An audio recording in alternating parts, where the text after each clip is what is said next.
Everything we've learned is wrong. So I made a video called the 5-year retirement. The most common debate we hear in Bitcoin all the time is Bitcoin better than real estate? And they're constantly comparing. And I think that's the wrong question to ask. The better question is, how do I use both assets to end up with more of both? We see some of the biggest real estate investors buying Bitcoin as well. So Robert Kiyosaki, Grant Cardone, Ken McElroy is a Bitcoin holder. I think what people get caught in this trap of going, if I borrow against my Bitcoin at 15% and I buy a house, then I have this negative carry. Basically, you could pull out $100,000 a year tax-free in perpetuity. Archie. So like Warren Buffett talks about the deal box. So Warren Buffett talks about investing in things that you know. Like he says that diversification is a sign of ignorance. Diversification is saying that you don't know what's going to happen, so I'm just going to buy everything. That's Ray Dalio's argument. Rather, he would say, like Stanley Druckenmiller would say, like, put all your eggs in one basket and watch that basket. So typically, if you want to have success, you need to pick a couple things that you're good at, stick with that. So if you're a really experienced real estate investor, I mean, that's your core thing, right? Real estate has a ton of advantages that most people just don't understand. And so if you're smart enough to understand, like number one, in America, we have 30-year debt. We get a 30-year mortgage at really low rates. And at the rate of inflation, it pays off that debt. So we have really good leverage. We have inflation, destroyed debt. We have the tenants can pay the debt for us. And then we get massive tax benefits for that. So I could buy $1 million building with $100,000 and get $1 million of write-off. So we would want most of the value to be in the building. And then what we would do is a cost segregation study so we could bring a lot of the depreciation forward. And then Trump, in his first term, and now with the beautiful big bill he's trying to put back through, would be bringing bonus or accelerated depreciation back. So probably not an old building. Like where I live in Southern California, most of the value is in the land. So if I bought, so for me, maybe 30% of the value is in the home, so I don't get a lot of write-off there. But if I bought a brand new tract home in like San Antonio, Texas, for example, 90 or 95% of the value would be in the home, not the land. So that's how wealthy real estate investors look at it as a tool, not real estate. But I would say, I mean, if we talk about some big prominent real estate investors, Robert Kiyosaki, he's a billionaire from investing in real estate. His books talk about real estate, but he's a big time Bitcoin holder. He believes in. Grant Cardone, arguably one of the biggest, sort of most well-known real estate investors today. He's now putting Bitcoin into his buildings. I don't know if you've seen what he's talking about. So now he's basically running a Bitcoin treasury strategy play by taking his new projects and putting part of it into Bitcoin and taking all of the cash flow from the projects going into more Bitcoin. I think he'll have the most valuable real estate company in the world. Probably one of the largest private multifamily real estate investors in the United States, a guy named Ken McElroy is a friend of mine. He was Robert Kiyosaki's real estate mentor. He's a Bitcoin holder. So I don't know if I would say that, right?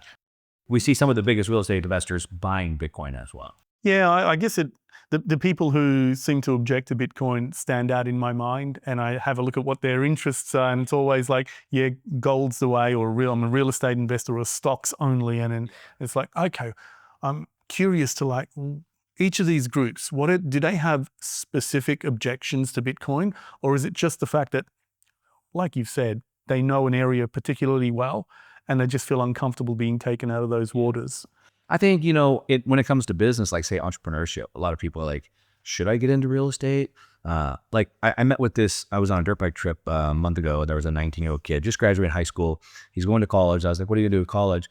And he's like, well, I'm thinking of either becoming a dentist or an accountant. Okay, those are two wildly different things, but both of those paths will work. You could make a good career out of either. You can make a good amount of money on either. If I want to be an online entrepreneur, should I do drop shipping, or should I start a social media marketing agency, or should I start a podcast? Any of those paths will do. Yeah. And so saying back to building wealth, should it be real estate? Should it be gold? Should it be Bitcoin? Any of those paths will do. Now, a smart person would decide which of those paths align with what they want, their values better, which one gives them the most upside. But most people just don't have the time. They haven't put the work in. And I think that's ultimately what it comes down to. You need to put 1,000 hours into Bitcoin. I guess, if I were to flip that sort of argument, my argument that I was making, there are a lot of people in Bitcoin who don't understand that there are other legitimate forms of investment as well. And so like we're seeing the emergence of Bitcoin treasury companies. Let's talk about that just for a second, though, real quick, because a lot of people in Bitcoin don't understand, right? Mm-hmm. So the most common debate we hear in Bitcoin all the time is Bitcoin better than real estate? And they're constantly comparing. There's endless amount of threads and podcasts talking about Bitcoin real estate, Bitcoin real estate. And I think that's the wrong question to ask. The better question is, how do I use both assets to end up with more of both? That's a much better question. So for example, back to real estate's leverage, inflation destroyed debt, and tax efficiency. So let's say hypothetically, I'm in California. In California, we have the highest taxes of the whole United States. At the top of the tax income bracket, I'm going to pay more than 50%, about 52% taxes. Okay. So if I make $1 million, I have $1 million of income I have to write off. Now I could pay tax, and let's just say back of the napkin math, I end up with $500,000 after tax. I buy $500,000 in Bitcoin. Option one. Option two, I have $1 million of income. I take $200,000 and buy $1 million building. And now I get $1 million of write-off. The leverage available for real estate investments. So now I have, instead of the $500,000 of after tax and $500,000 of Bitcoin, now I have $900,000 or $800,000 after tax, and I have $800,000 of Bitcoin. But not only do I have the $800,000 of Bitcoin, I have $1 million building. So now I have, instead of $500,000 Bitcoin, I have $800,000 Bitcoin and $1 million building at the same time. So yeah, it's not either or. It's how do we use multiple assets in different ways and layer them in different ways to build wealth much faster. Yeah, I think real estate, Bitcoin, as soon as a finance company unlocks Bitcoin as collateral and understands and accepts that Bitcoin is collateral, and then secures both the house and the Bitcoin, and they're going to be the lowest risk loans any finance company can make. The traditional way for a young couple to establish themselves is to save together for a deposit. But that could take many, many years. And until they do save enough for that starter house that they've got, essentially they've got two choices: invested in something, which is often risky if they go into stocks, but not enough to buy even a smaller house or a smaller apartment quite often. And so for many years, they're just holding cash, which is being debased constantly with money printing every year, inflation, purchasing power reduces while assets going up. But now Bitcoin gives them an entry point into an asset. If they start with $500, immediately it gets the benefit of Bitcoin appreciation. Yep. And if they time that well enough, you essentially have one bear market if you manage to avoid that. But even still, if you have a 5-year time horizon for saving a deposit for your first home with your partner, that suddenly powers your savings schedule. Instead of taking 5 years, or if you do still wait for the same amount of time, you're going to have so much more money as a result of that. Whereas previously, your money's been locked out of the investment process when you're a young couple looking to save up for a house. So I think that's one of the great empowering things that I think a lot of people will slowly discover as Bitcoin becomes more acceptable. Are you seeing more and more financial products that are starting to accommodate that process of young couples wanting to own a home? The owning the home is an interesting one. It doesn't make financial sense for most people. Well, let's say it doesn't make financial sense. But most of why we buy a house is not for financial reasons. As a father, after 2008, I told you I built the big house, I was done, but then I had to rebuild everything. So we rented for a long time because I didn't want to buy another house when I could rent for way cheaper. I need to get my investments back up. Eventually, as a father, I didn't like having to move my kids around all the time. So I'm going to buy the house. Yeah. I want the house that my kids can grow up in and whatever. So it was not a financial decision when I bought that. So I don't know if it's the best financial decision for people. That's a whole nother conversation. But I am seeing lots of financial products coming out of this. And as a matter of fact, I'm trying to sort of be the tip of the spear here. So I have made several videos of how you could retire off of Bitcoin. So back to everything we've learned is wrong, right? So this save for retirement, one day in 40 years, I could do nothing and live off my savings. And hopefully I die before my money runs out. Let's take it from the start. Yeah. Okay, we'll get to retirement. Let's take it from the start. How do we start out with a financial plan to get to that end point of retiring on Bitcoin? Yeah. So I made a video, and I'm calling it the 5-year retirement. I'm going to write a book about it. So there was the famous book Tim Ferriss did, The 4-Hour Work Week. Mm-hmm. I'm going to call it the 5-year retirement. And I've done a bunch of videos about this. So basically, to your point, we can get into Bitcoin now and we have this explosive upside. I think Bitcoin continues at about 50% a year for the rest of the decade, and it will continue down. It'll go to 30% and 20% eventually.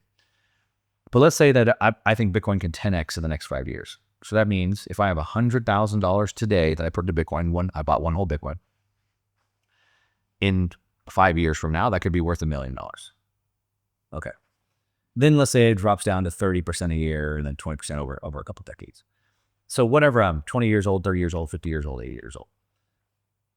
If I wanted to put 100,000 in Bitcoin today, I wait 5 years, it's worth $1 million. I could borrow 10% of that money against it, which would be $100,000. And that money is tax-free to me because it's debt. That means I now have $100,000 tax-free I could spend. The next year, I can borrow again. I can borrow up $200,000 because it went up faster than the rate of debt. And now I could pay off the 100 and keep the 100 for tax-free income again. And the next year, I can roll the debt and roll the debt and roll the debt again. I have a calculator people can get for free. If they go to my website, you can download a book on how to do this, and there's a free calculator. And basically, you could pull out $100,000 a year tax-free in perpetuity as long as Bitcoin continues going up faster than the rate we can borrow against it, which I think it will. That's a whole other conversation to get into. So that's one way you can do it. Doesn't really matter the age. Now, could you do this sooner? Sure, if you had more Bitcoin. And it really comes down to how much debt do I want to put against the Bitcoin? I like to use low numbers like 10%. That way we don't get into risk of liquidation and going through bear markets and things like that. But that's how we would start. So one of my buddies, I sat down just a few weeks ago and broke this down. He's got about $300,000 in the retirement account. He's 50 years old. He doesn't really have any income. He's going to want to retire at some point. $300,000 in his stock account is not going to do that for him. So I said, look, take 100 of that, move it over into Bitcoin. In 5 years, this is a plan that you could roll out. So that's how we'd start. And what was his reaction when you told him that? Is he, because I'm presuming if he doesn't have Bitcoin yet, he's not yet orange pilled. But when you mention that to him, what's his sort of initial reaction to even owning Bitcoin? His initial reaction was like disbelief, like not disbelief as in he didn't believe me, disbelief as in like, oh my gosh, I didn't know something like this was available to me. This is the plan. I have hope. I should do this. Unfortunately, the follow through has been no follow through. So it wasn't that he doesn't believe me. I mean, he's a friend of mine. He's known me for a long time. I've been talking about Bitcoin since it was $300. So most of the people believe me at this point, right? But yeah, it was like, oh my gosh, I have hope. I can do this.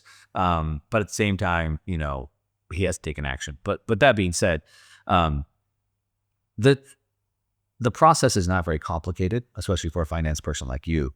The reality is most people still don't understand that. But like, what do I do about the payment? And what happens if the market draws down? And I don't understand how I can roll one loan into the next. And so I wrote a book and did this thing. I partnered up with Arch Lending, and we created a new product called Velocity, and I've turned it into a product. So basically, how much income you need. Okay, here's how much Bitcoin you have to deposit, and we just give you the tax-free income every day. And I can tell you that we launched this at the Bitcoin conference a couple weeks ago, and we signed up enough people to like double their book. So what they've done in the last 90 days, we doubled it within a day. Wow. And that shows you the market's reaction to that, right? The market validated that. So my buddy put him aside. The market understands, the Bitcoin market understands how powerful this is, and they're ready for it. Well, there's a $2 trillion asset base that's essentially locked up collateral, and it's not really being used. I mean, I don't even know if there'd even be 1 or 2 billion of that currently being used in finance, not accounting for any kind of institutional trading, lending, and all the rest of that. But in terms of, you know, people like you and I who own our Bitcoin, how many of them would be using that as collateral in any way? I don't know. I'd imagine the number's really small right now. So, and that number's only going to rise, right? It's 2 trillion now, but it could be 10 trillion in two years. That's an enormous asset base. Yeah, they wouldn't because they don't understand it. They don't understand the purpose is to earn money and buy assets and leverage the assets for life. They just don't understand that mechanism. But I think amongst Bitcoiners, there's a huge pent up demand to unlock their assets, their Bitcoin assets, and to use them as collateral.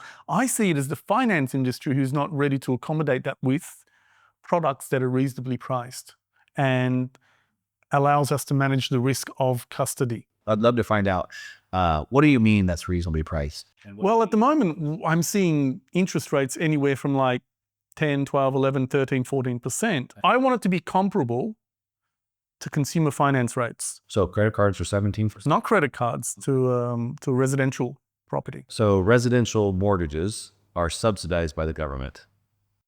In the United States. Yeah. How can you explain that? Sure. I mean, the Fannie Mae and Freddie Mac are the two largest lenders in the United States, and those are government entities. Mm-hmm. But how did I subsidize it? I don't understand the pricing. And FHA is those are government agencies that lend money. Mm-hmm.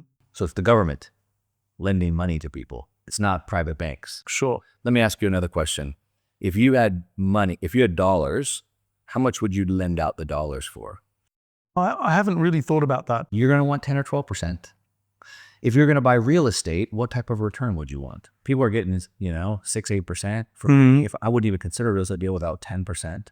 So you're going to want 10, 12%. For unsecured credit, you're going to pay, for real estate, a lot of people would do hard money loans. Hard money loans are asset-backed loans. They're not credit-based, they're asset-backed, and these are done with private money lenders. You're going to pay 10 to 12% for that. Sometimes up to 14 or 15%. So that's the price of money. You're trying to compare government subsidized money to free market money. Does that make sense? Yeah. So that's the difference. So where do you see money? Let me put it to you a different way then. If I'm going to use my Bitcoin as collateral to buy a house, I want it to be priced in the same way that cash deposits are and cash lending is. Yeah. Let me reframe this for you though. Okay. So what we want, there's the difference of good credit and bad credit, or good debt and bad debt. So bad debt is consumer debt. Bad debt is I paid for a vacation, I got to pay it off the next 3-4 years of dinner, right? Good debt is productive debt that pays for itself. Mm-hmm. So if I borrow at 5%, but I can make 10%, I have a 5% positive carry. So I think what people get caught in this trap of going, if I borrow against my Bitcoin at 15% and I buy a house, then I have this negative carry. But they don't take into account that the Bitcoin is going up by 50% a year. So I really have a 35% positive carry on that debt.